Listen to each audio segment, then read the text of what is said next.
إن الحمد لله نحمده ونستعينه ونستغفره ونعوذ بالله من شرور أنفسنا وسيئات أعمالنا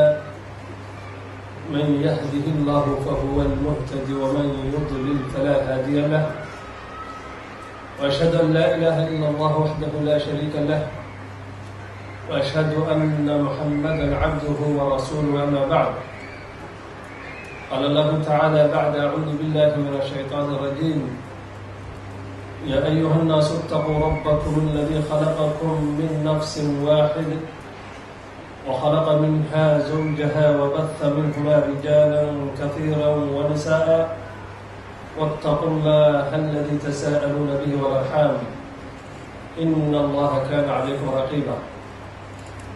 يا أيها الذين آمنوا اتقوا الله حق تقاته ولا تموتن إلا وأنتم مسلمون يا أيها الذين آمنوا اتقوا الله وقولوا قولا سديدا يصلح لكم أعمالكم ويغفر لكم ذنوبكم ومن يطع الله ورسوله فقد فاز فوزا عظيما. أنت كدب waxaynu ognahay ilaahay inuu laba daarood abuuray daar la yidhaahda daarta adduunyada oo loogu talagalay in la tabcado wax la samaysto wax la abuurto si loogu noolaado iyo daar la yidhaahda daarta aakhare loogu talagalay adduunyada waxaad ku soo tabcatay inaad ayada ku isticmaasho waxaa rasmiga ee la og yahay ee lagu noolaanayo ee laga dhimanaynin waxaa weeya waa aakharo wey adduunyada masaafir baa lagu yahay adduunyada waa lagu jiranayaa adduunyada waa laga gaboobaya adduunyada waa laga safrayaa meel aan laga gaboobaynin laga xanuunsanaynin nacam laga seexanaynin laga safraynin oo laga maqnaanaynin waa aakharo wey idan meesha lagugu talagalay ruux walbowba inaad ku noolaato waa aakharo wey adduunyada marka masaafir baa lagu yahay looguma talagelin in lagu noolaato waxaa loogu talagalay meesha loogu talagalay in lagu noolaado in lagu tabcado waa adduunyada waxa aad soo tabcatay aakhara inaad ku cunto inaad aakhara harsato inaad aakhara guryaha adduunyada kusoo tabacday inaad aakhara ku harsato ayaa loogu talagalay waxaynu wada ognahay adduunyada markaynu joogno ruux walba adduunyada siduu u noolaan lahaa inuu shaqaynayo ruux walba wuxuu isleeyahay guri dhiso ruux walba wuxuu isleeyahay xoolo tabco ruux walba adduunyada qaabku u noolaan lahaa iyo qaababkii looga noolaa inuu samaysto ayuu ruux walba ku dadaalaya waxaynu ognahay adduunyada uu ruuxa ku dadaalayo inuusan damaanaqaad uusan u haysanin inuu helayo inuusan u haysanin waxa uu helay oo u samaystay inuu ku waarayo oo inuusan damaanaqaad u haysanin misaal ahaan hadduu guri dhisto oo yidhaha adduunyada bal guri aada har gasho oo daxanta ka gasho ood kulaylka ka gasho oo dugaagka ka gasho samaystay hadduu is yidhaahdo oo shaksigii guriga uu samaysto gurigaasi ma hubo inuu isticmaalayo ma hubo guriga inuu u jiri doono waxaa dhici karta balaayo guriga intay u timaado inuu ilaahay uu burburiyaa dhici karta xataa hadduu gurigii nabad galo waxa la hubay inuusan ku waarayna waa isaga wey maxaa yeele isaga baa dhumanoo geeri sugaysa marka adduunyadu waa wax noocaas oo kale wax lagu daala ma aha marka waxaa loo baahan yahay aynu u baahan nahay maadaama adduunyadu qaabka ay tahay oo loogu talagelin ayada in lagu noolaado oo la joogo oo lagu waaro aan loogu talagelin loogu talagalay keliya in wax lagu tabcadayo waxaa muhim a marka inaynu u shaqaysano aakharo guriga aynu isleenahay adduunyada aynu ka dhisno inaynu ku dadaalno guryaha aakhara inaynu dhisano leanna aakhara gurigay u baahan yihiin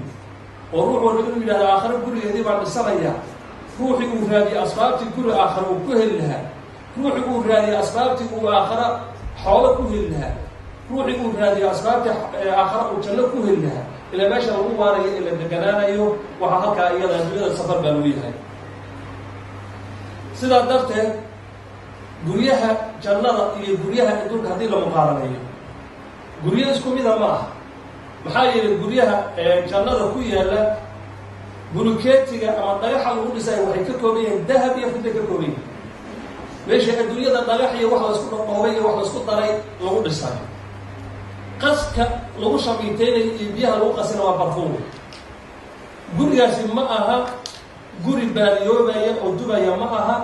ciiddiisana waxaa la yihahdaa waa sacfaraan weeye ruuxii galana ma duqoobaya kamana dhimahayo marka guryahaas ayaa ah inaynu u dadaalo ruux walba inaynu sidan ku helnahayn marka nebi maxamed sala allahu calayhi wasalam wuxuu dadka u tilmaamay qaababkii guryaha lagu heli lahaa qaababka guryaha lagu heli lahaa ayuu u tilmaamay qodobka koowaad ee nebi maxamed sala allahu calayhi wasalam inoo tilmaamay guryaha lagu galayo waxaa ka mid ah ama lagu helayo binaau lmasaajidi masaajid haddaad dhisto ama masaajid la dhisaya aada ka qayb qaadato waxaad diyaarsatay oo rabbi subxaanahu wa tacaala adiguna uu kuu dhisaya gurigu jannada kaaga dhisay waa masaajidka aada dhistay saa darteed buu nebi maxamed sala allahu alay waslam xadiis muttafaqu caleyh wuxuu leeyahay man banaa lilaahi masjidan ruuxii ilaahay dartii masjid u dhisa bana allahu lahu baytan fi ljanna isaguna ilaah baa wuxuu oga dhisayaa jannada dhexdeeda guriga oga dhisaya u fiirso gurigaad adduunyada ka dhisaysay iyo guriga aakhare laga dhisay waxay isku yihiin u fiirso guriga adduunka laga dhisayo adiga oo makhluuqa ayaa dhisay laakiin guriga janno lagaga dhisay khaaliqii baa kuu dhisay meesha laga dhisayo adduun baad ka dhistay laakiin gurigaasi janna laga dhex dhisaya guriga meesha laga dhisaayo waa jannada dhexdeeda marka waa qodobka koowaad ee nebi maxamed sala allahu calayhi wasalam uu nagu baraarujiyey guryaha jannada in lagu helayo masaajid dhisitaankii ma laazim ba inaad adigu masaajid dhan oo oodihiisii wata oo qalabkiisii wata inaad keligaa dhisto maya waxaad gurigaa ku helaysaa masaajid dhismiisa inaad ka qayb qaadato walow wax yarba aad kaga qayb qaadan jiri haddaad masaajid ka qayb qaadato ilaahay wuxuu adiguna kugu dhisayaa masaajid gurigu wuxuu kaaga dhisayaa jannada kaaga dhisaya arrintaas isagoo nebi maxamed sala allahu calayhi wasalam inoo cadaynaya wuxuuna leeyahay man banaa lilaahi masjidan ninkii ilaahay dartii masjid u dhisa walow ka mafxasi qataatin buul shimbireed baa allah ka dhigay meel ay shimbirta buul ah buul caws intay samaysato oo kumaheeda ay dhigato halkaasi xataa sujuud inay dhanay waad garanaysaa macnihii marka wuxuu noqonaya xataa intaa in leegba masaajidka aad kaga qayb qaadan jiri wax yar xabad bulkeeti ah masaajidkaba aad kusoo biirisiid xabad sijaayada masaajidka aad kusoo biirisiid haddaad masaajid ilaahay dartii loo dhisaayo ilaahay dartii aada oga qayb qaadato wax yarra aad kaga qayb qaadato waxaa yar ha la ekaado hadduu rabo shimbir buul cawskeed meesha ukumaheeda dhigato wax leeg bahan noqde bana allahu lahu baytan fi ljanna ruuxaasi ilaahay baa wuxuu oga dhisayaa jannada dhexdeeda guriba oga dhisayaa idan guryaha jannada waxa lagu helaya waxaa ka mid a masaajidda oo laga qayb qaato qodobka labaad ee nebi maxamed sala allahu calayhi wasalam uu inagu baraarujiyey oo ah guryaha jannada waxyaalaha lagu helayo waxaa ka mid a qiraa'atu suurat likhlaas suurat likhlaas in aad 10 jeer iyo wax ka badan aada akrido haddaad 10 jeer suurat likhlaas aada akrido iyo wixii ka sii badan wuxuu rabbi subxaanahu wa tacaala kaaga dhisayaa jannada dhexdeeda guri buu kaaga dhisaya wuxuu nebi maxamed sala allahu calayhi wasalam inagu baraarujinaya xadiis saxiix ah in wuxuu yidhi man qara'a qul huwa allahu axad ninkii akriya suuratu qul huwa allahu axad 10 maraatin 10 jeer ruuxii akriya bana allahu lahu baytan fi ljanna ilaahay wuxuu ooga dhisayaa jannada gudaha dhexdeeda isna guri buu ooga dhisaya waa 10 jeer meeqa daqiiqay kugu qaadanaysa qul huwa allah inaad 10 jeer akriso kuguma qaadanayso 10 daqiiqa kuguma qaadanayso bal wax ka yar bay kugu qaadanaysaa intaa yar ee akhri suuratul ikhlaas aad akhriday baa waxaad ku helaysaa oo ilaahay kuugu dhisayaa biidn illaah jannada gudaheeda inuu guri kaaga dhisayo xadiiskaas oo kale xadiiskaas waa xadiis saxiix oo albani uu ku tasxiixiyey fi saxiix aljaamic ku tasxiixiyey xadiiskaas oo kale wuxuu leeyahay nebi maxamed sala allahu calayhi wasalam man qara'a qul huwa allahu axad ruuxii akriya qul huwa allahu axad xataa yakhtimahaa 10 maraatin إلى أطوان شير كالضميو بنى الله له قصرا في الجنة إلهي وحوغد سيا داب وحوغد سيا جنة ضحي وغد سيا استوى حديث صحيح والبان وكنت سعيد سلسلة حديث صحيحة وكنت سعيد حديث كاس إذن وحيالها بكريها جنة ضروه لايو وحكم إذا مكا قراءة سورة الإخلاص طوان شير يوحي كاسي فضل رب سبحانه وتعالى وقوافته إلى الآخر بوعد كهريسا بكريها جنة إلى إلهي وقصيئة كهريسا وحكم إذا وحيالها بكريها جنة ضروه له إلهي إلا مهديو والاسترجاع ستومك المصيبة هو العظم إلى تنال الحمد لله إنا لله وإنا إليه راجعون هذا تنال مكي مصيبة هو العظم وذن أرجعين مصيبة أنا كأرجعين إلهي حمد جاء كل حمد لي الاسترجاع إلهي استرجاع ستين والسبب أو بدل إنه إلهي قري جنة كارش سأدرت يد النبي محمد صلى الله عليه وسلم حديث سنة كيس حسن والباني وحسن كان في رياض الصالحين بوحنا إذا مات ولد العبد أدونك إلمه سهطور انته قال الله تعالى إلهي وقرنا لملائكته ملائكتي قبضتم ولد عبدي وحق أفصتين أتقضاتين أدونك إلمه سهطور أفصتين سأيوكم رضيا فيقولون ما كانوا إليها يعني السؤال هام وقرنا أقبضتم ولد عبدي وما أطول كي إبنه سبب أوسطين والدشين والنفط كقبتين ملائكة بوحرس نعم ها وأنه أوصلنا النفط وأنه كقبت إبنه سيب مكاس رب سبحانه وتعالى وحرنا يا أقبضتم ثمرة فؤاده وما ودنه منه سبب أوسطين أما بيركس منه سبب أوسطين والدشين فيقولون وحرنا يا نعم فيقولون مكة رب أرنا يا ماذا قال عبد أدون كي يبحيه نعم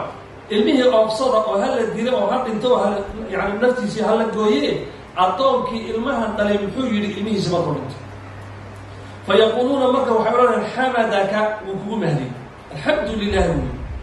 wastarja'aka wuxuu yiri inna lillahi wa inna ilayhi raaji'un wa yiri fayaqulu Allah ta'ala markaasuu ilaahi wuxuu oranayaa ubnu li'abdi baytan fil janna adoonkayga ilmihiisii marka oobsateen الحمد لله إنا لله وإنا إليه راجعون يدي وحاد يسونا قرئ أوغادستان جنة قرئ أوغادستان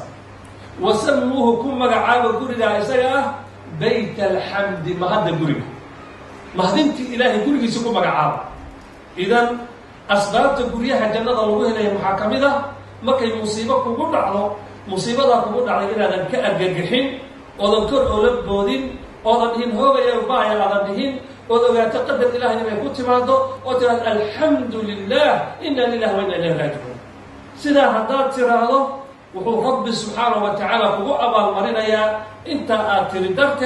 إنه جنة البوري كاسيو إذا وحيالها الجنة البوري إذا وقوها وحكمها التحميد والاسترجاع بقي مصيبة كبيرة علينا تراده الحمد لله إنا لله وإنا إليه راجعون تراده وحكمها وحيالها guryaha jannada lagu helo waxaa kamida ducaa suuq suuqa markaad galayso ducada loogu talagalay suuqa markii la galayo ilaa akhriso ducada suuqa lagu akhriso inaad akhristo markaad galayso ducada haddaad akhrisato ilaahay wuxuu kugu abaalgudayaa inuu jannada guri kaaga dhiso jannada inuu ilaahay guri kaaga dhiso ayuu rabbi subxaanahu wa tacaala kugu abaalgudayaa nabi maxamed sala allahu calayhi wasalam xadiis saxiixa isagoo inoogu caddaynaya arrintaas wuxuu yidhi man dakhala suuqa ruuxi gala oo faqaala yidhaahda laa ilaaha ila allah waxdahu laa shariika lah lahu lmulku walahu alxamdu yuxyii wayumiit ducadaa akhriya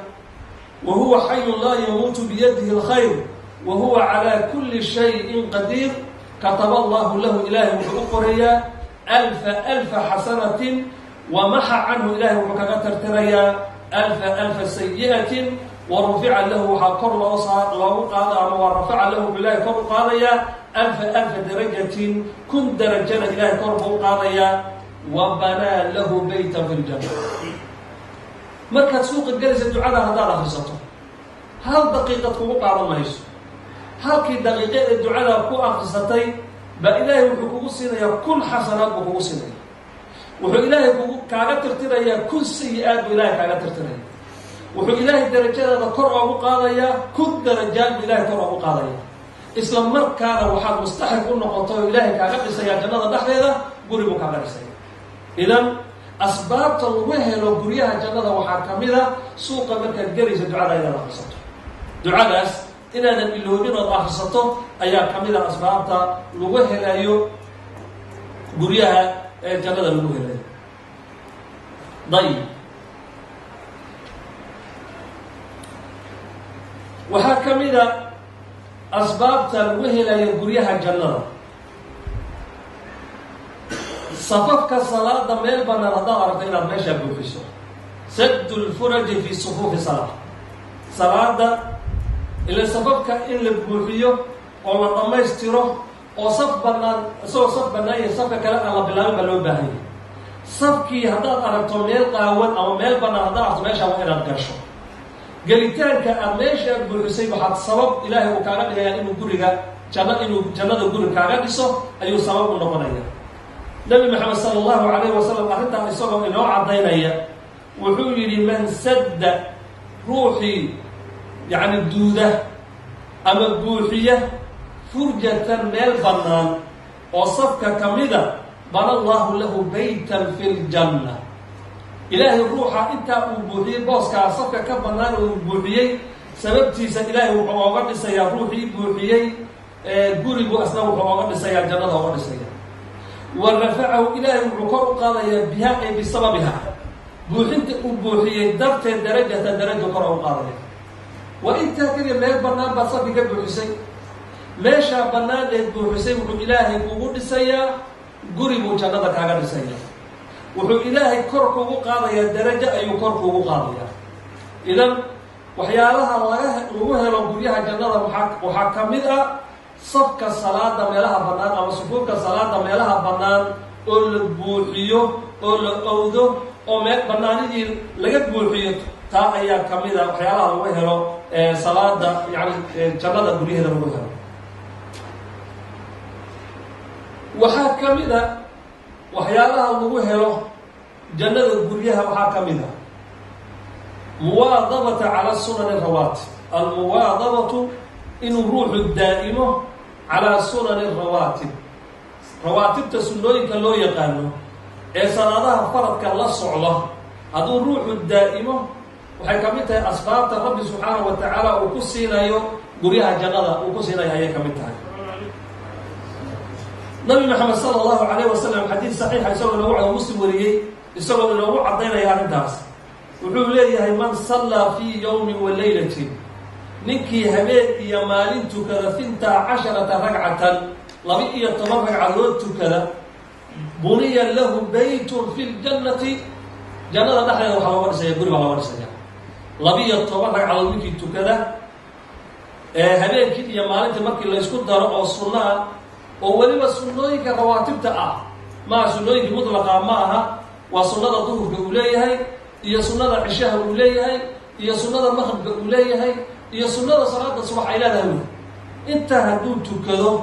oo 12 ay isku noqdaan wuxuu sabab ilaahay ooga dhigayaa ruuxaasi isaguna in looga dhiso jannada dhexdeeda in guri looga dhiso xadiiskaa lamid ah wuxuu nabi maxamed sala allahu calayhi wasalam inoo sheegaya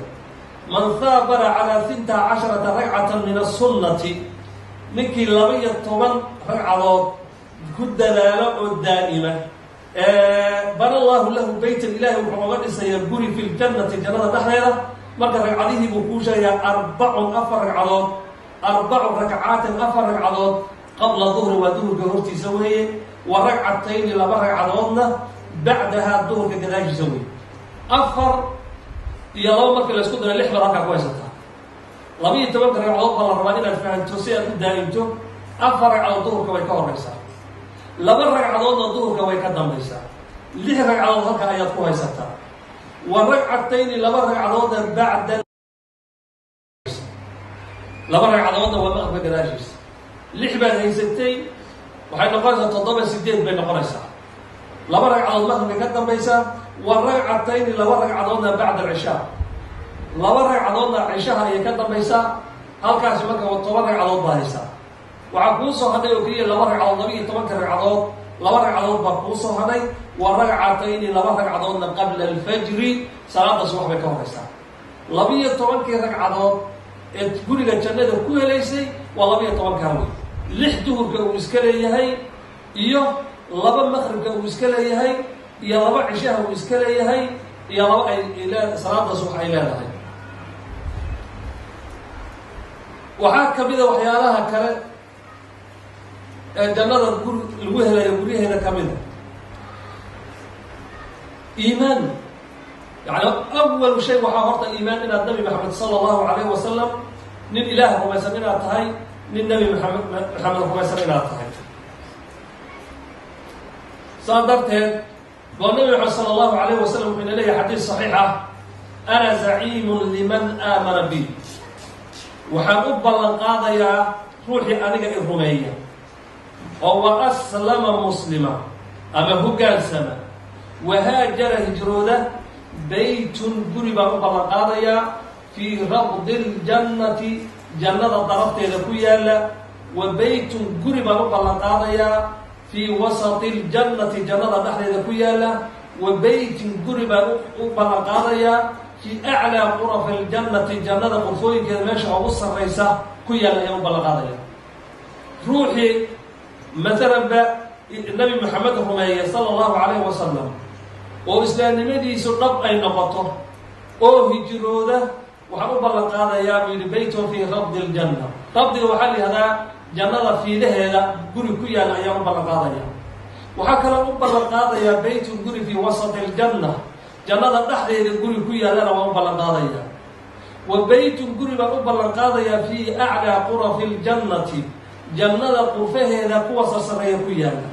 wa ana anigu za'iim waxa u ballan qaadaya لمن آمن بي روحي أنيق الرمية وهو أسلمه قاسما وهو جاهد الضغالما في سبيل الله جدك إلهي بيت قرب رب القاضية في ربض الجنة جنة ضربت ذكويا له وبيت قرب رب القاضية في وسط الجنة جنة تحت ذكويا له وبيت رب القاضية في أعلى قرف الجنة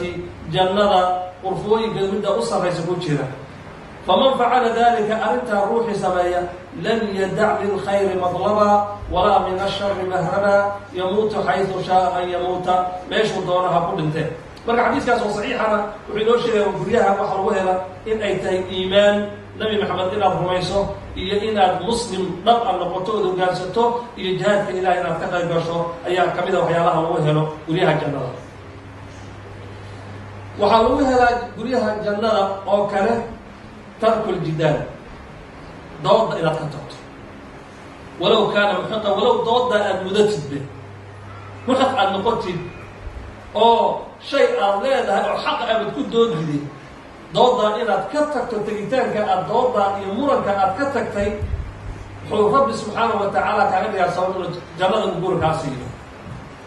أنت سيقول النبي محمد صلى الله عليه وسلم إنه عطينا أنا زعيم بيت في ربض الجنة أنا وحب القاضي يقول جنة ضربت إلى كيانا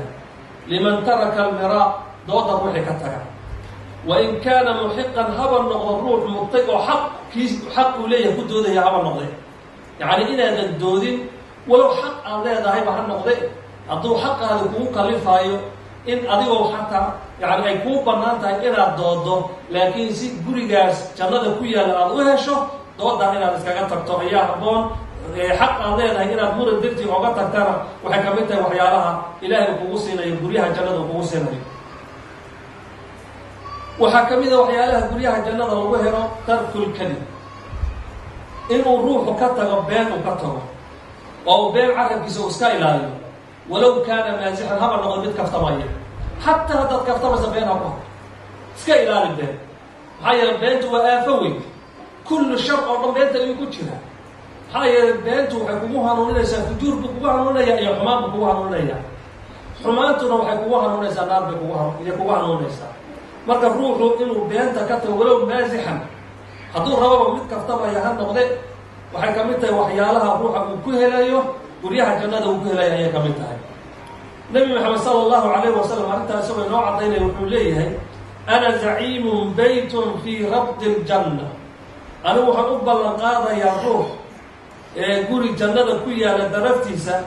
liman taraka almiraa, dooda ruuxii ka taga, wain kaana muxiqan, wa baytan fii wasdi ljannati, guri jannada bartankeeda ku yaalla waxaan u ballan qaadayaa liman ruux taraka alkadiba, beenta ka tegay, wain kaana maasixan, haba noqda mid kaftamaya oo ciyaaraya ruuxii sidaa yeelana waxaan u ballan qaadayaa guri jannada dhexdeeda ku yaalla. waxaa ka mid a waxyaalaha jannada lagu helo, guryahooda lagu helo, xusnu lkhuluq, dabeecaddaadu inay wanaagsantahy, dabci wanaagsan inaad leedahay waxay ka mid tahay waxyaalaha guryaha jannada lagu helo. nabi maxamed sala allahu calayhi wasalam arrintaa isagoo inoo caddaynaya wuxuu leeyahay ana zaciimun, waxaan anigu u ballan qaadayaa baytun fii rabdi ljannati liman taraka almiraa, wain kaana muxiqan, wa baytun fii wasdi ljanna liman taraka alkadib, wain kaana maasixan, wa baytun fii acla ljannati liman xasuna khuluquhu. jannada meesha u sarraysa guri ku yaallana waxaan u ballan qaadayaa ruuxa dabeecadihiisa iyo akhlaaqdiisa ay wanaagsanaadeen, ruuxa ayaan u ballan qaadaya. waxyaalahaasi waxaa ka mid a waxyaalihii jannada guryaheeda lagu heleeyey. guri haddii la dhiso wuxuu u baahan yahay gurigaas in la qurxiyo, wuxuu u baahan yahay inaad u yeesho beeri iyo waxyaalo magaranaysa aada u wanaag badan. bal gurigii dhisantaya maxaad beerihii ku samaysanaysaa marka? nabi maxamed sala allahu calayhi wasalam wuxuu inoo tilmaamayaa, wuu ina leeyahay ana rasul lah sal mara bihi wa huwa yaqrusu qarsa, can abi hurayrata radi allahu canhu ana rasuul lahi sala allahu calayhi wasalam mara wuxuu soo maray bihi abaa hurayra soo maray, wa huwa yaqrisu qarsan, isagoo beer geeda tallaalaya. faqaala ya abaa hurayra ma aladii taqrus, abaa hurayra maxaad tallaalaysaa ood abuuraysaa? qultu qaraasan lii, beer baan abuuranayaa. qaala alaa adulluka calaa qaraasin khayrun laka min hada, miyaa waxan aad hadda tallaalaysa wax ka khayr badan miyaanan kuu sheegaynin? qaala balaa ya rasuul allah. qaala subxaana allah walxamdu lilah walaa ilaaha ila allah wallahu akbar, yuqrasu laka bikulli waaxidatin shajaratin fi ljanna. haddii aad tiraahdo subxaana allah walxamdu lilah walaa ilaaha ila allah wallahu akbar, kelimada haddaad tiraahdo, kelimad kasta oo tiri yuqrasu laka bikulli waaxidatin shajaratan fi ljanna, geed baa lagu abuurayaa, beer baa geed baa lagu tallaalaya. kelimada markaad tiraahdo waxaa lagu abuurayaa geed baa jannada dhexdeeda lagugu abuuraya.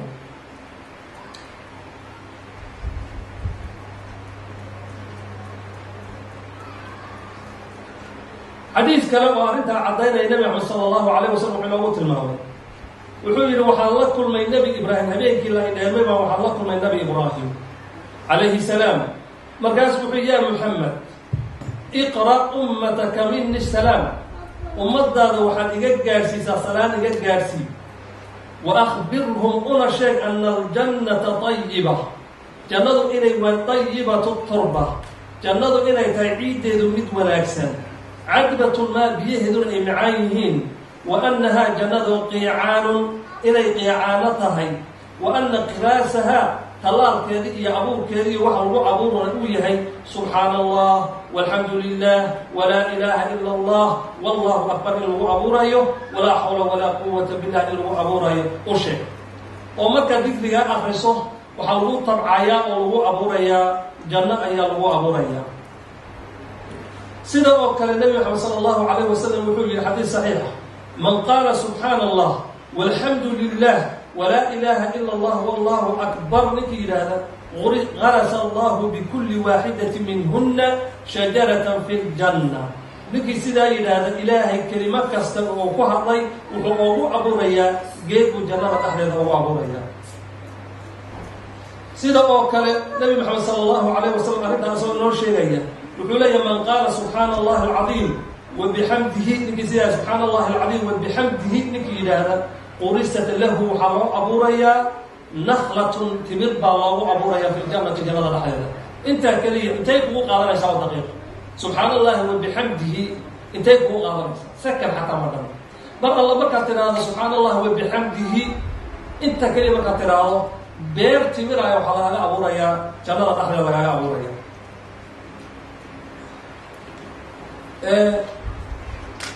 waxaan rabbi ka baryay guryaha jannada inuu ilaahay inoo sahlo,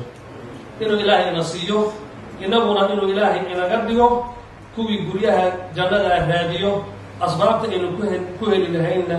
ilaahay ha inoo fududayo, ilaahay ha inoo sahlo. waxaad aradaynu intaas aynooga tirso. sala allahu wabaaraka cala mustafa.